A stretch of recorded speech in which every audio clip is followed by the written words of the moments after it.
When I finished high school and having to figure out how to migrate through the educational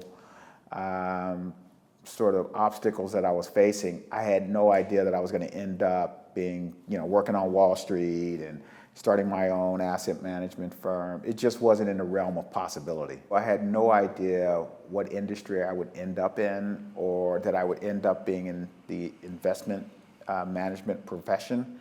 I had no role models in San Pedro or any of my family members that actually had white collar jobs. It was mainly blue collar sort of work. And graduating from San Pedro High School, a lot of the kids in the community had the opportunity to be a longshoreman, and because their parents were longshoremen. And so I didn't really have that opportunity because my dad wasn't a longshoreman. So I had to, either go to the military or get a job. And, I ran track, so I wanted to run track in college. And so I started talking to these different universities and figuring out the cost, and got accepted at UCI, and figured I couldn't fully pay for it even after the little bit of money that they give you. So took a couple classes at Harvard College and realized that I could kind of work as well, and got a job at McCowan's market, which is a local market here in San Pedro, and was able to work. And during that time, it was very difficult for me because my dad got sick. He had vascular disease, and he had one of his legs amputated. So I dropped out of school for a while to help them with their bills. And I was checking out some groceries, and this African-American male came in. He would say, you seem like a really smart guy. You should be in college. And I said, I was in college. I was getting my BA. But I had to drop out because my dad got sick, and he just needed some help, getting his affairs in order. We actually thought he was going to die, but he's still kicking today.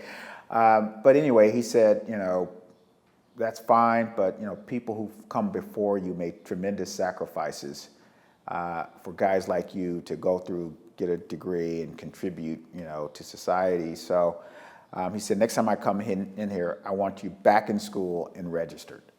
And which I did, and I went back, and I kind of worked and took some classes at Cal State, and worked at the grocery store, and I also got an internship at a company called Dean Witter, and majored in economics. But it was a horrible time because I just had no free time, working 30 to 40 hours a week, checking out groceries, doing an internship at the local Dean Witter office. But that set the stage for when I graduated to take the test, to go into their training program. They sent me back to New York.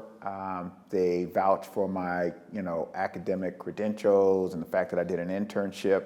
And I started their training program in New York, and we were the first training class after the 1987 crash. So I graduated in 1987, and then we were a class of 88-1, which is the year 88 in the first month.